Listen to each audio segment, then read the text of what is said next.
Welcome to Things My Mother Forgot to Mention. The podcast where we say everything our mothers didn't.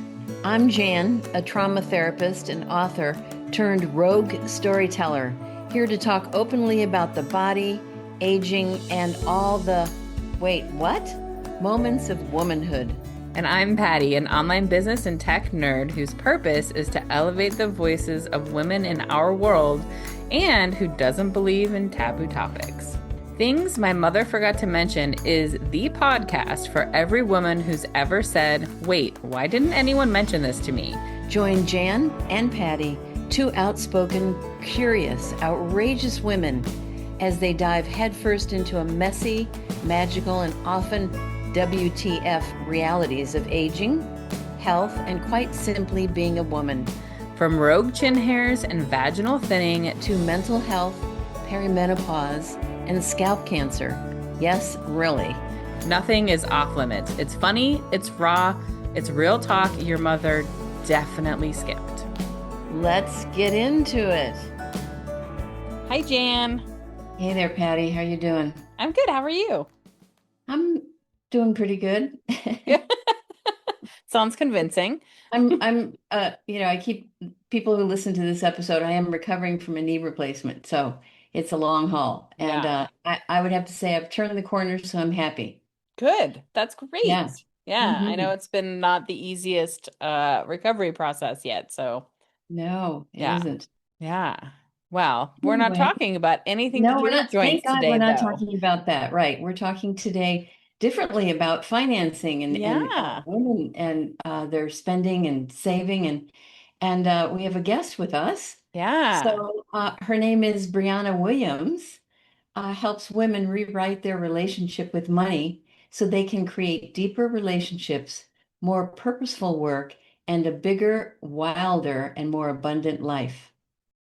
Through her practical financial strategy and intuitive coaching, she guides women toward an aligned spending, intentional wealth building, and the clarity to make empowered decisions in every area of their lives. And so we're speaking to Brianna. So welcome. Well, thank you so much. You even said my name correctly, Brianna. Oh, So thank good, you. good. It's nice to have you here. I'm so excited. I am as well. Yeah. So start by telling us a little bit about, because everybody I think has such different relationships with money. And one of the reasons that I'm excited about this conversation is because talking about money in a lot of ways can be really taboo in our society. And it's something for me that I've never felt uncomfortable with. I'm like, you want to know how much I make? I'll tell you how much I make. If you want to, like, I don't care about that stuff because I think it's important. And so I love that you're doing work to make people, Yeah. women specifically, feel more comfortable with that. So tell us a little bit about your relationship with money and like, what did your mother tell you or not tell Or not you tell you. about money? Yes. Yeah, that's a good thing. So like a lot of the work that I've done has come through my own struggles with it. And just growing up, I've always been able to like have multiple incomes. I've always like just found little jobs here and there but I never knew what to do with the money. And so I ended up Right. just spending it, buying things, whatever. And then but I never had like a good, like a high paying job. It was always like working at different coffee shops and whatever, but I, had a lot of jobs. And so I had a lot of money, but then I mean, not a lot of money, but like, a little bit. And then I went to college and, I made the mistake of going to college to figure out what I wanted to do rather than figuring out what I wanted to do. And Mm, then if it And then required go to college, college or get yeah. trained. right. Mhm. So I had multiple major changes throughout college and a lot of growth and exploration along the way. But when I graduated college, and I transferred college along the way, I graduated college with almost at that point, almost like $80,000 in student loans, and Oh, then I wow. couldn't get a job other than like like a Yeah. regular minimum wage job. Like I couldn't, no one would hire me. So I went back to school to get my MBA. They had a program where I could kind of use my Wow. credits toward it, and I was able to complete that in a little less than 2 years. And ended up by the time I was completely done, I had $110,000 in student loans. Yikes. $10,000 of my student loan was on a credit card for Oh my gosh. like, Oh my gosh. because I was like in an emergency panic situation and I thought they weren't going to give me my diploma unless I figured it out. So I put it on a credit card, which was a bad decision. And it took me a long time. Like I felt so trapped and Mhm. stuck Yeah. Mhm. with that debt that was looming over me. And so, I finally like different jobs along the way, like I was able to like kind of work my way up and it was a struggle. And then I finally paid off my student loan, but it felt like everything in my life was put on hold. Like having a family was something that I always wanted. And that was put on hold, everything, because I knew I didn't want to have that debt looming over me. I didn't want to have that like the weight of Yeah. that. So over eventually I did get it. I got it all paid off. It was a big celebration day. And I never want to have to go back to that. But I never knew how to invest. Like I could have done it so much Right. differently. If I had known That's what I know now, I would be set. 20 years ago, I would Yeah. be set. Sure. I was just so your mother, I mean, probably didn't know anything about finances either. Or your parents do any of that teaching to you or nothing? There was never conversations about it. Like if Oh, anything, it was like, and my parents did the best they could. Like they loved us and we were always like Sure. taken care of. Um, but yeah, it was like, like if we needed money for something, she'd give me her card. I'd go to the bank. I'd get, a little, whatever she told me, I like get a little bit of money out to spend on things. And then I started working and having my own jobs. But there was never, I think at one point she tried to show me how to balance a checkbook, which I absolutely abhor. I'm like, if this is like, I hated balancing mhm. checkbooks. I never balance a checkbook anymore. But never anything about investing. I don't even think my parents really understood Did they do it investment. right? Hmm. Yeah, I mean, they had something through their jobs. They both worked at like different, like they both worked in the hospital at different places, and they had some kind of like investment plan through their hospital. We've never had conversations about that. I don't think Mm, I've ever had a conversation with my parents about how they're planning for their future. And at wow. one point, it was right before my mom retired, and this is a few years ago, she hired a financial advisor, and that's who she works with to manage her money. Um, and I've asked her questions about this too. I'm like, how is he getting paid, right? Because this is a big thing. A lot of people don't know. They'll hire a financial investor to How do they manage get their paid? fund. Yeah, their funds. And they're like, well, I don't pay him up front. Like I don't know how they're getting paid. I don't pay them up front. And I'm Yeah. like, then you're overpaying him, right? Like because they're taking fees, they're getting Right. paid, they're not doing this for free. And so I Right. think that's something that's dangerous is like a lot of financial advisors, like, and they might be the nicest people in the world, Yeah. Yeah. but this is how they get paid, it's how their fee structure is set up. And Yeah. I don't mean them ill by saying this, but they're not picking stocks for you that are working in your favor. They're picking stocks Mm, that give them a cut, and that's just the way that the system's set up. And so a lot of people don't even know any other alternative. And yeah. yeah, so yes.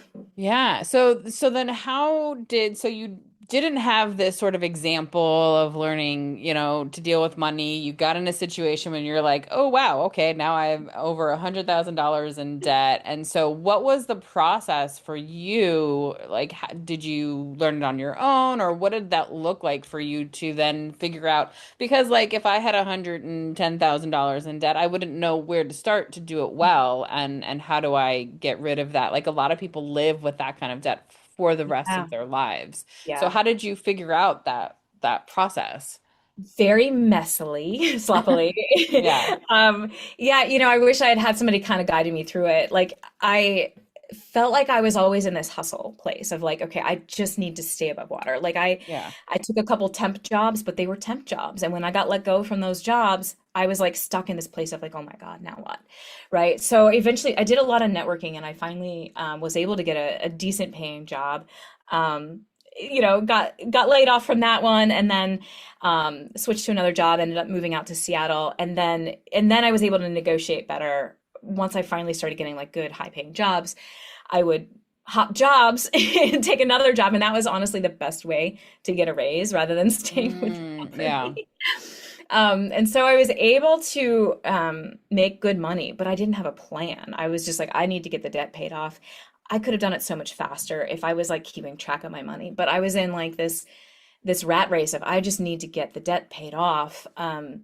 but I was also spending money. Like I was buying my lunch out every day because I didn't have the capacity to make Right. food, right? And I was buying Yeah. coffee every day to like to keep stimulated in order to focus to do my job. Yeah. And if I had had a plan, like I would have had my debt paid off so much sooner. And then even once I got my debt paid off, I still didn't know, okay, now we're making money, we're bringing income in, but I didn't know where to put that money. I didn't know Yeah. how to think about my future and what I Yeah. wanted. And so Yeah, that, that's the thing, future. yes, Mhm. Right. yes, Yeah. future planning. And I Yeah. so would that's say, something I did. back to what we were talking about before Yeah. is, so I'm a therapist, and so I used to work with couples, and there were a lot of couples that ended up in divorce, and these women had, were taken care of. Their husbands made a lot of money. They lived in really nice suburbs of Boston, and so then follow through. They get divorced. Everything splits in half, and they don't know anything about what money they got, what they do with it, how, Yes. they're living, how do you live on what now that you have? And they're totally overwhelmed. They're like, they're just Oh my God. frightened Yes. mostly. Yes. I'm Yes. sure you deal with people like that, right?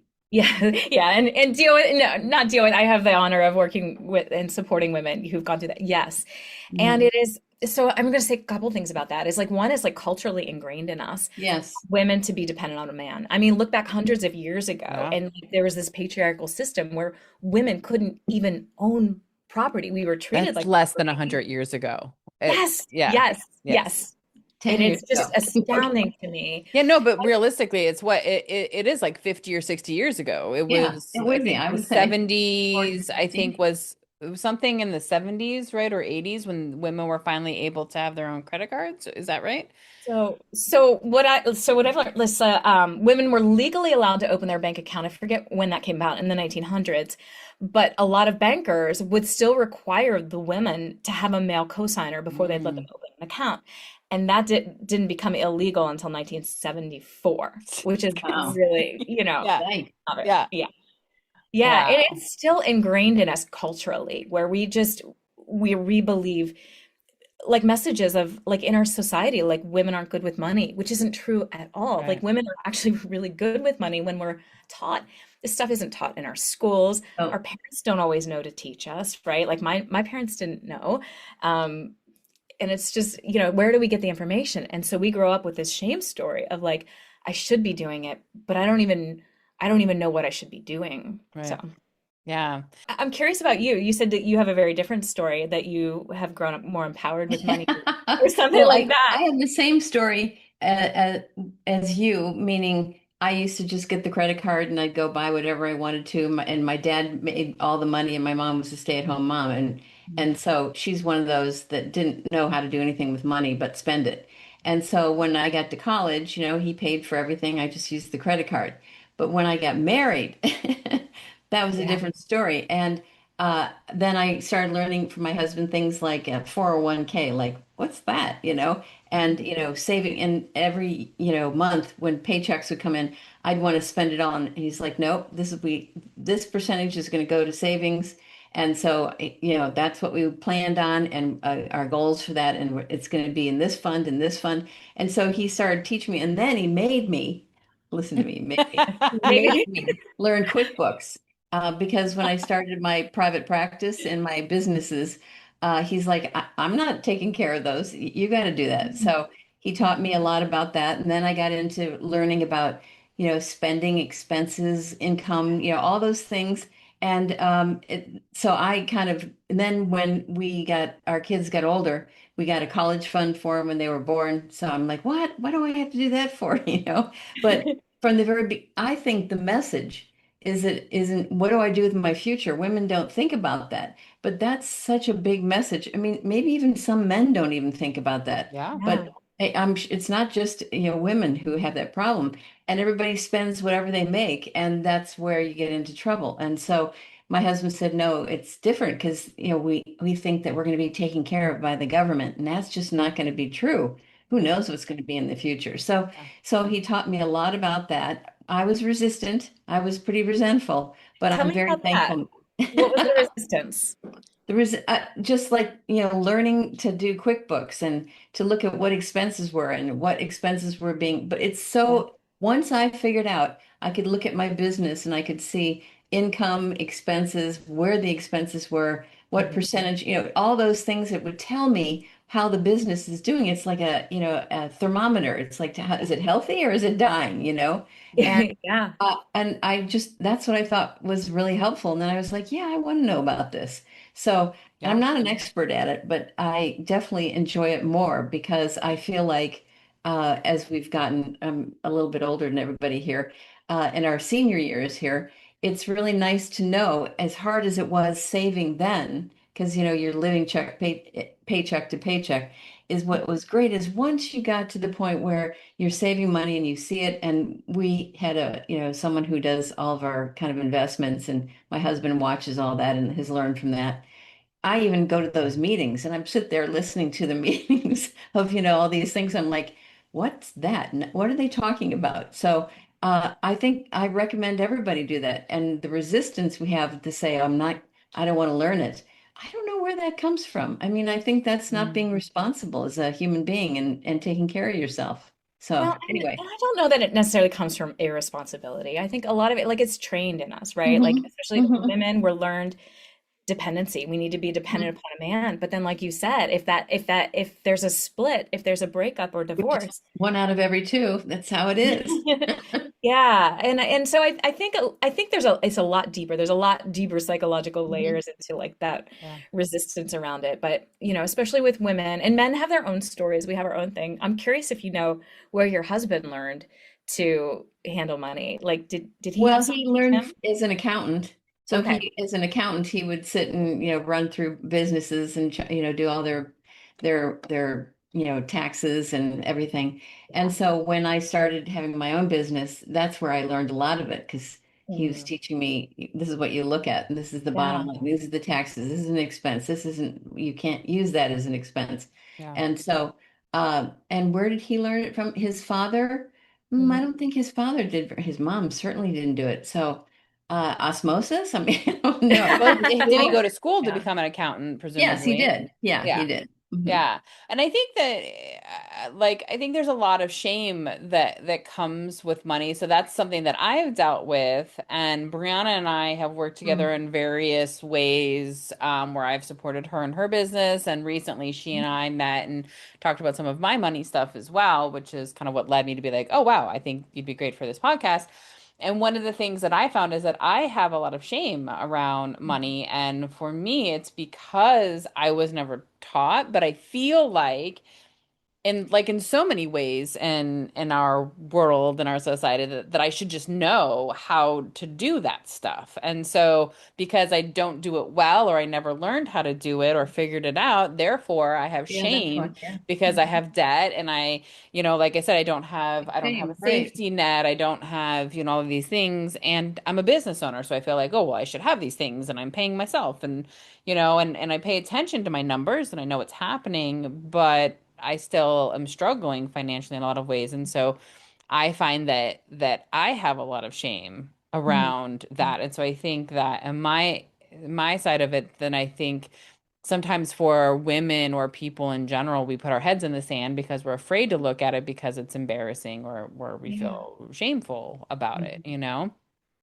And I think what you're doing here, just naming it, is like bringing it into the light and making it less shameful. And every woman listening to your podcast right now is feeling that and saying, oh my gosh, me too. Mhm. Yeah. And it is so common to have so much shame around that for exactly the reasons you've said, but Mhm. Yeah. it's not your fault. It's not because when was No, it it ever isn't. taught?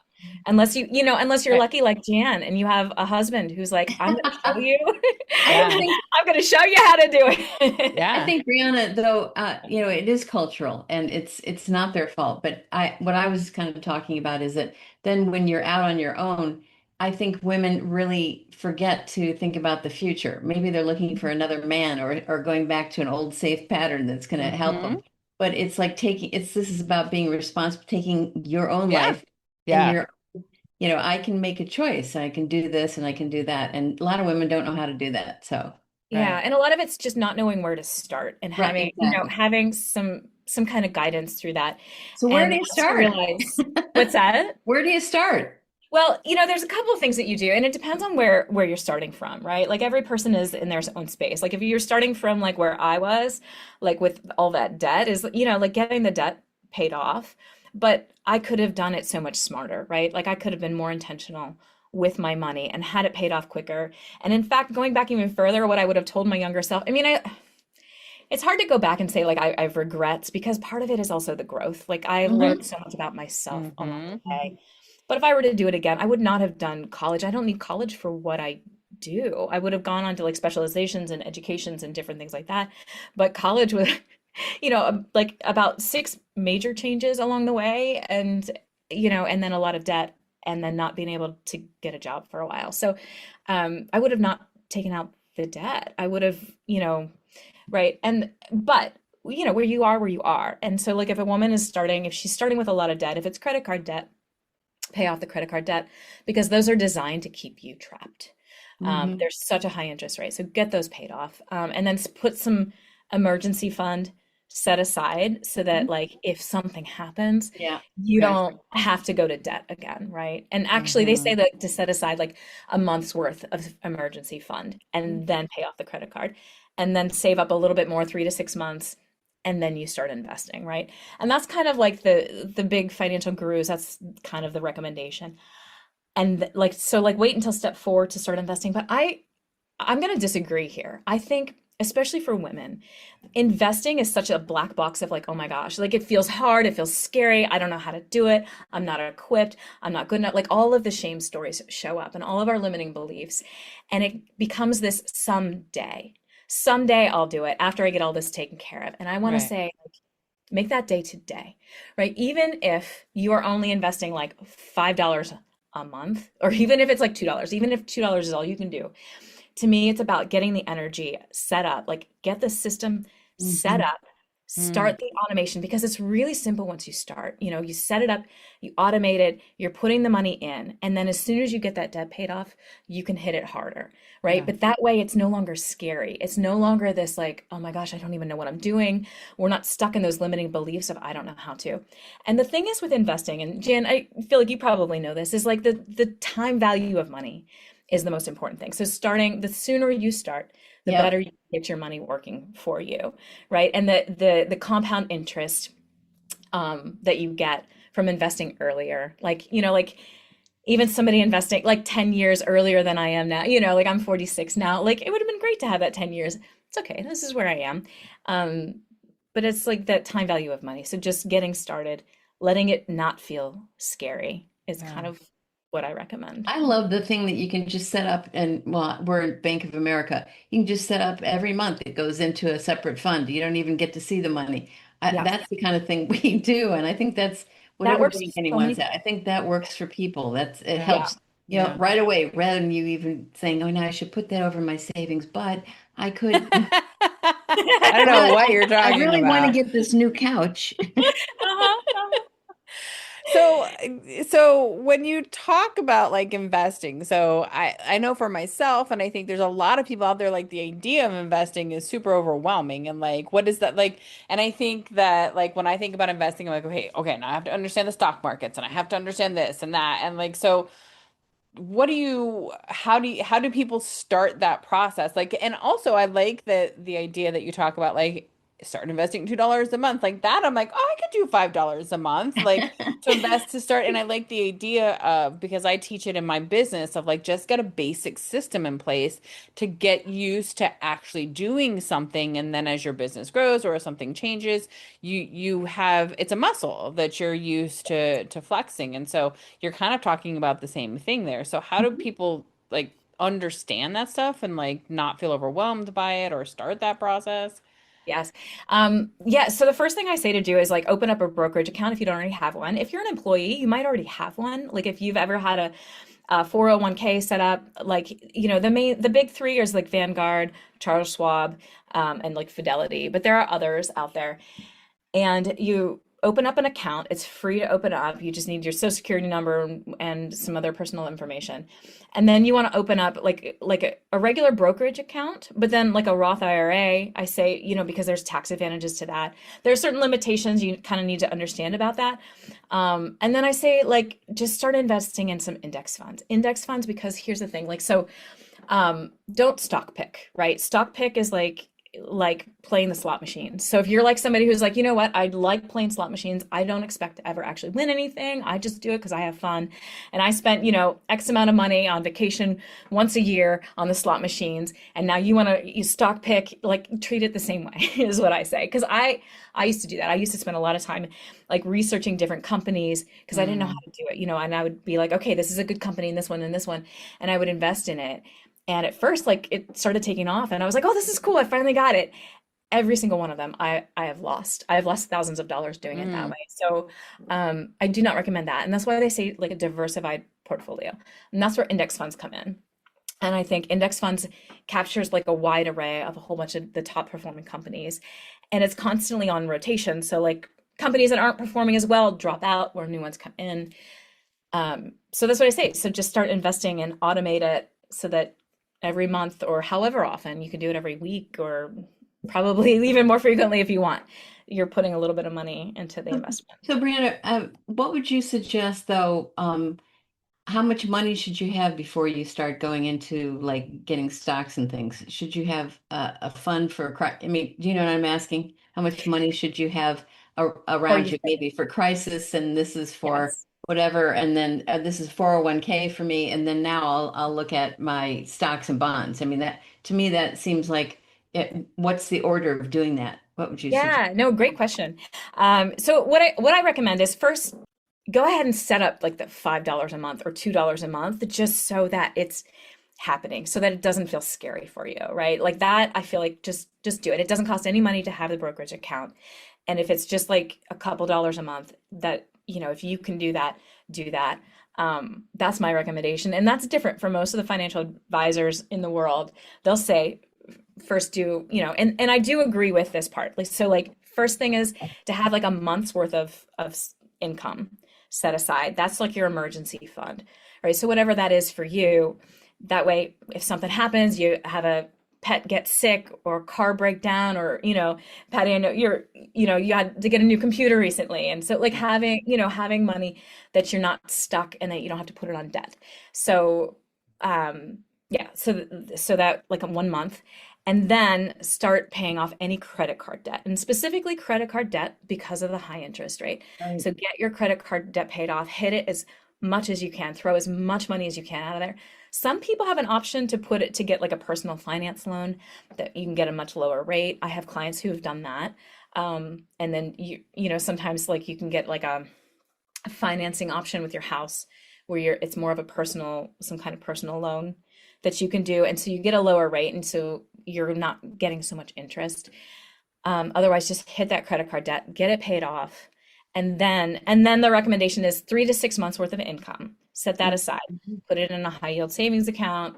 And then after you have that set aside, then to start investing. Or then they would say like if you're employed, you have an employer that offers a matching fund, match that fund because that's free money for you. Yeah. So that's for, and that the 401ks are only if you're an employee.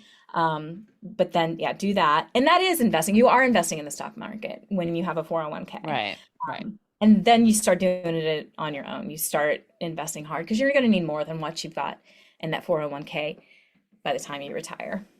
Yeah. So, yeah. Yeah. Because like you said, like the government, like, if we're depending on Social Security, like we just don't know. We just don't know what's going to be available to us. So, Yeah. Yep. That's a big if. What's going to happen if? Yeah. Yeah. Yeah.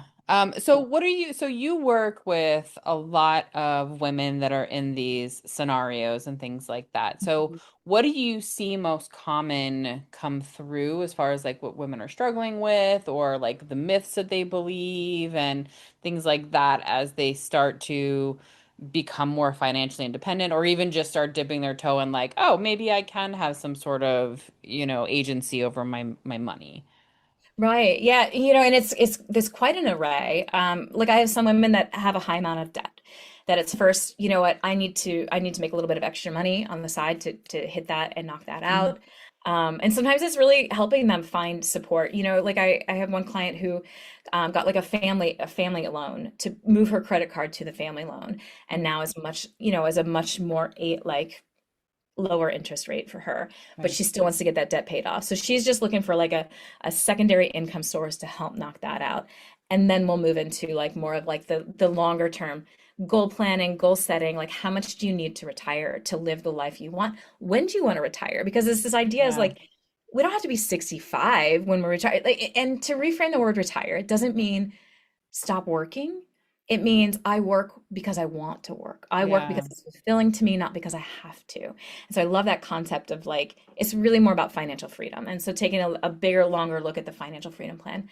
A lot of other women that I work with are, you know, sometimes they have good employment, they have jobs, maybe they've had their debt taken care of, but they're in jobs that they don't love. And so they're just kind of in this rat race of feeling like I need to just keep working and grinding, but they're so overwhelmed with their jobs, they don't have capacity to step back and say, I want more for my life than this. I'm meant for so much more. This job is not fulfilling me. Even though maybe they do it really well, maybe they're making really good money, but they're so unfulfilled. And so Yeah. really taking a look at that and helping them plan. A lot of women, they want to just make a plan and put some savings aside, give them enough space so that they can leave their job and then begin creating and exploring. And other women, maybe they have a little bit of capacity on the side that they want to begin creating their life's work on the side, you know, while they're working. Hmm. So it depends on the person, but yeah. Yeah. Yeah. And do you find, like when we talk about, and like Jans, you've talked a bit about sort of the relationship piece of, when Mhm. you're in a relationship with somebody and you're depending on them or Yep. any of that. Like, have you found or experienced anything with any of your clients and working with people and like how that affects their relationship when they're like dependent on a partner and I mean, yeah, I'm sure that affects people in a lot of ways. Like I couldn't imagine being dependent on another human for that, but a lot of people are in that situation and that's a part of their life. Well, it's interesting. My husband is an accountant, really firmly believes that people, when they get married, that they should have a joint account, that they should share their money, should come together like this rather than being separate. And many, I don't know, lately it seems everybody wants to have their own account and they don't want to share their money. They are married, but they aren't sharing things. Mhm. So that's a very interesting area to talk to people about because about having to make joint decisions about big things you're buying or no, I'm just going to buy this house. I don't care what you say, So Mm, that's a whole different, idea. But I kind of hate. At first, I wanted to have my own because in case I don't like this guy, I'm out of here. So I'll take right, my money. yeah. One foot Go, out the door, yeah. all right, but there is some merit to, I think, having to have joint decisions and work that way. But it's challenging because, you may want to buy a house that's, a whole lot more money than what you can. You have to work really hard for it, or can you scale it back? I mean, there's just so many things that come up, and I think relationship and money it's more challenging. What are your thoughts, Brianna? Yeah, well, and you thought we wouldn't be talking about joints today. Because you're knee surgery. Sorry, joint account. Yeah, joint I knees think and joint feet. and joint knees and accounts. So yeah, I see it both ways too. I see a lot of couples that keep their stuff separate, and I think that that works for some people. I think that Mhm. that is okay. But what I also see happening in a lot of this, there's not a communication between them, Mm, right? And that I Yeah. think you have shared resources. You have your stuff all wrapped up in each other. And so sitting down and talking about like what are the dreams, the long-term dreams, right? And so Yeah. that you guys can have conversations about like do we want to have this nice big house or do we want to retire early? And what does that look like? What does the balance of that And look like? travel. Yep. Mhm. Right? Or to yeah. travel, right? Like what are our priorities? And when you're working with another human being, the reality is sometimes you have different priorities. And that Right. different. But I think having regular conversations with whatever that is, I think is really important. And sometimes it does mean that, like if the one person's dream is to travel more and the other person's like, I just want to retire early, like you might be working for those dreams like independently in a way, but still like have to come Yeah. together on certain things if you're sharing a home, if you're sharing other resources. But I Yeah. think it's finding what works for you without shame. I think a lot Yeah. of people think that, oh, we should be having a joint account. Maybe, Yeah. maybe not. And that's Yeah. okay. I think I like, I mean, the idea of when you're in relationship with somebody, especially in a longer term, whether it be a marriage or, what that looks like. But having a joint account, I think, is really important, especially with shared expenses and things like that. But I think Yeah. there's also empowerment that comes from also Hmm. having your own accounts and having your own Mhm. money and that sort of thing. And so maybe it's a, hey, we agree that we put in X amount into a joint account on a regular basis. And then but we are like, in case I want to buy you a gift or do something that you don't get to see what I'm Hmm. doing in my own account or just whatever, like we're individuals and we don't need, Right. that's how I would myself again, but I think you're right. I think it's like everybody's different. But that's what, because I'm a very independent person in Yeah. relationships, I like having connection and being joint, but I also am very, whether or not, which I've mentioned before, like I can be a little bit of a commitment phobe. So there's probably a part of me that's always got one little leg, and so that's one of those ways to keep my little leg out is to have that. But I think that there's power in that and I think it's important to feel independent in those ways and that keeps a sense of Yeah. independence I think when you do it that way as well. So what you're talking about is like a hybrid account, like where you have a joint account, Yeah. but then you also have your own things. And I do recommend no matter what variation you set up for you and if there's a partner, is that you have spending money that is just yours, right? Like Yeah. what if you have the flexibility in your budget, like some people don't, and that's okay too, right? Like we are where we are. But if you have some flexibility where you can set aside X amount of dollars and this is your money, your partner does not get to question you on your expenses. If you guys have differences and Yeah. maybe like like, yeah, there could be all kinds of different reasons, and this they have their money and there's an equal balance between them and who gets what, and Yeah. you don't get to question. You're like, oh, I can't believe you bought that thing, like. Right. Yeah. Yeah. That hap- Yeah. So, so what do you recommend then? Like people who want to start learning about money and becoming more comfortable, like there's no shortage of people to listen to and things to sign up for. And I Yes. think that can feel a little overwhelming as Overwhelming. well. So, Yeah. like, do you have, like, either from your own experience, because obviously you've grown and learned yourself through this process to get to a point where you're working with and coaching women in this space, but where do you recommend people start as far as finding that information that's reliable and not kind of like the bro like yeah let's you know what I'm trying to say like Yeah, yeah, yeah. How do you avoid like the bad information? I mean, I would say a yeah couple of things to watch out for is like not to hire like a financial advisor. Well, there are reasons for financial advisors, but I would say if you need a financial advisor, so like for the case of like maybe you've come into an inheritance or something and you need to figure out right what to do, there are tax implications for that, and a financial advisor could be very helpful. If you are just starting to do your own investing, like that does not require, like you just start investing, you buy some index funds and you set that up and you just keep doing that. Um, and it's so you don't necessarily need a guru. So watch out for anyone who's a broker, and not that they're bad people, and some of them are like the friendliest people in the world, but because of the way it's set up, they are taking a cut of your money. They're recommending stocks for you, not because of the best stocks, but they usually get some kind of kickback from that. And so they're never it's structured in a way that they're never going to be working for you. So I say always find, like if you're going to work with a financial advisor, find somebody who you pay a flat fee, you know exactly how much you're paying them for their service, and then that's it. And then if you need to go back to them, you can. I would also caution against stock picking. We already talked about that. What are some of the other big things?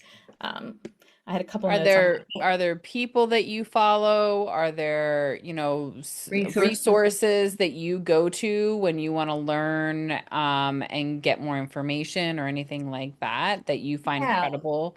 Yeah, let's see. I find let's see, a book I really like that I feel like made it really simple is called The Simple Path to Wealth. Mm, And he kind of talks about it. He's a little bit snarky, but I think he keeps it really simple and clean. And I don't think he's like some of the big gurus out there I think can be very I don't know, condescending in some ways. And I find him to be very straightforward. And I can't remember the author's name, but I think if you look up The Simple Path to Wealth, was a pretty good read, and it's not too big and heavy. And it depends on where you are in your journey, right? Because I work with women who are wanting to just like empower themselves, increase their income. Some of it's mindset stuff. So I have books that I mm, recommend on mindset stuff. Some women like undercharge, and so there's some books for that. There's, mm. a really good book called Overcoming Under Earning for things like that. There's, other challenges. But as far as investing goes, I feel like that's a really good book to start with. And then I offer complimentary discovery calls. If somebody's like listening to this and they're like, okay, I don't know where to start, no pressure. Like I never Yeah. pressure anybody, but you can get some value out of it. So that's on my Yeah. website. And those are some good starting Yeah. points. I love that you brought up mindset. And I think that that's something that affects women specifically because we come from a society that is so patriarchal and, where we aren't taught about these things. And women typically make less than men. And there's also, I've read things about like men when they go in to, let's say, get a raise or something like that, or go in for their annual review, or when they're first getting a job, they'll negotiate just more comfortably about the amount that they get paid. And women will kind of be like, okay. And like we aren't taught to Yeah. negotiate as much. And so I think that that's where kind of what you're talking about, like mindset can come into play. And like you said, also when you own a business, pricing and things like that. And because we oftentimes will get our worth kind of mixed in Yes. with Oh, money and what we're charging and our value. Like it gets yes. very messy. Absolutely. So I Uh-huh. love that you are talking about that as well. There was a book that I don't Jen Sincero, You Are a Badass at Oh, I Making love that Money. book. I That's a love that so great much. book. I think it's such a great book because it's not condescending and it So empowering. basically talks about the mindset side of Yeah. money and not just about in business for business owners, but in your everyday life and how can you be more empowered around money and not be afraid to talk about it. And I think that's another piece too, is like how can you on a regular basis not be afraid to talk about it? And even just I think making that shift in your life to be more comfortable talking about money with family and friends and your partner and whatever Yeah. that might look like. I think those are small things that Yeah. can help in that mindset because then and it helps with shame, right? Because you're not worried about it as much. You're like, well, that's what it is. And you're Yeah, also then and you're not hearing, alone. yeah, that's what I was gonna say. Yeah, you're hearing other people's experiences where you're like, oh, it's not just me that's struggling with this. It's not just me that's having trouble saving or that made a bad investment or that what or has a lot of debt or whatever that is. And so I think that that's a really great point as well. Mhm. Yeah. Yeah, I absolutely. Yeah, there's so many great books out there, and that is Yeah. that is a favorite. So, and it's a Yeah. really easy to read because she's like Yeah. got such an attitude. Yeah, It's yeah. like And really she has endearing. an audio version that's also really great and she Yeah, narrates and it's it her and reading it, yeah. so it's yeah. Yeah, Yeah. definitely. Awesome. Is there anything else that you wanted to share that we haven't touched on yet? Because I know this is your area of expertise and you do this a I'm lot. And yeah. Yeah. Let's see if there are any other things like, I mean, I think part of it also, I think it's important to recognize that some things like a lot of times we get caught up in this hustle culture. Like we live in this world of like comparison and Yeah. not enough. Sometimes like like the idea of consumerism where we just think we need to buy stuff to have the stuff. And I Yeah. don't know if any woman has ever gotten caught up in like, I need to have the right clothing or the right car, the right Yeah, house to sure. look a certain way. That is all marketing that is trained into us to make us feel not enough. And so like Yeah. just taking a look at like seeing like what are the messages like if you're wanting to buy the thing versus like, really watch that expense. And I'm never one to say like cut joy from your life, right? Like Yeah. it's like we need to spend on the things that we love, but then cut ruthlessly. I've heard somebody say cut ruthlessly on the things that don't light you up. And so not putting money onto something, it's like, you know what, I can do without that thing. Yeah. And recognizing that a lot of this culture of like I need to buy more things, it's really marketing. Yeah. Yeah. That's Yeah. Yeah. everywhere. Yeah, and then the budgeting side of it, I like that too, of the idea of like you can budget, but also still have things that bring you joy in your life. You don't have to budget so strictly that you remove anything fun and that it's this kind of hard, awful life that you're living for a future Yeah, that maybe you'll have where you'll have the money, but it's not about that. It's finding that balance. I think that is like another myth a lot of people believe is that budgeting is restrictive, right? Because actually what it is it gives clarity into what you want. And so I'll give Yeah. a personal example recently. So like I'm a huge Smashing Pumpkins fan, right? I grew up in the 80s and 90s and I love the Smashing Pumpkins and they're coming to Pittsburgh. And my friend reached out to me and she's like, "Do you want to get tickets?" And I'm like, "Okay, that would be super fun." But that's $50 for a ticket. Plus, of course, my husband will want to go. Plus, of course, my daughter's not going to want to be left out. So we're talking $150 plus like any kind of other transaction fees. If there's taxes, gas money, parking, if we grab dinner along the way, we're probably talking $250. Okay. So there so there's that and that would be super fun. But now my husband's recently like got his eye on a sailboat. So we used to live on a sailboat when we lived in Seattle. And I feel so much joy being out on the water on a sailboat. It's just like the best feeling in the world. And we're kind of landlocked here in Western Pennsylvania, but there are some like marinas close by that we could get a small boat on. And so we've been looking at that and that, we're trying to keep our expenses between like 1,500 to 2,000. But that $250 for the tickets is like, when I think about the joy that I would get from being on a sailboat, it's like, sorry, Billy Corgan, I love you, but you're gonna have to wait. Like it just makes the choice Mm. really clear for me. And somebody else might choose the other thing. Somebody else would be like, no, there's no way I'm gonna say no to Smashing Pumpkins, over being on the Yeah. water. And that's okay. And I think that is what budgeting gives us is clarity over where our priorities are and goals. Rather than in thinking of it as restrictive, thinking of it as expansive. I think that's kind of the shift I invite people into. Yeah. Sometimes That's there's a deeper great mindset shift. work in there. That was the shift, Brianna, that I had to make because I was Yeah. from a background I could spend my money on anything if I wanted it. And Yeah. Yeah. my husband always makes fun of me, saying, Jan, you were the princess, Jan, and you're not the princess anymore. No, he didn't say that, but Oh, it definitely, I'm the queen now. Uh, I've absolutely. had You're the I've had two freaking kids, so I'm a queen. queen now. Yeah. But having a structure to contain, it's like a container to look at and make decisions about buying things and stuff. Yeah. And we did, should we get a new car? Okay, so let's see, we have like maybe 10 more years on this planet. So do we want to get a used car? Just it feels like, and this is our budget, $30,000. That's all we want. And so it helps make decisions much clearer. And Yeah. that's what I learned. Yeah. Yeah. Yeah. I love that. I think this has been super awesome and like both of you had a lot to offer as far as that clarity and I really love that. And especially people like me who feel still a little, even though I'm in my mid 40s, feel a little lost sometimes, but it's very helpful and it's empowering to have these conversations and to hear about the small shifts that I can make on a like starting at this one Doable. place Yeah.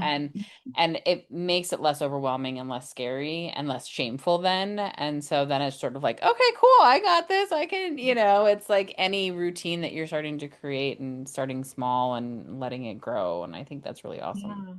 Yeah. Yeah, I Yeah. hope this has felt really empowering. And Patty, remember, like you have your own offerings of things that you are like brilliant in, right? Like you're Right. like my tech person, and he like Right. I'm Yeah. like I don't know, tech stuff. You're my girl. Right. So I Yeah. just appreciate that. We all have our Yeah. different things. So It's true. It's true. The money just isn't my my and that's greatest where we tool. get to find the resources. Exactly. That's Yeah. what And then I we get talk about. to, yeah, Yeah. there we go. Grow my knowledge and my experience and things. So, well, thank Yeah. you so Well, thank you much, so much. Brianna. Yeah. I Oh, thank really you so appreciate it. This much. was so Yes. helpful. And, we'll have in the show notes information if anybody's interested in working with Yes. you or just learning more from you, Yeah. along with other resources that we'll share from, books and things like that. So, Oh, yeah, I wanted to offer kind of a paired up with the financial empowerment work that I work with other women.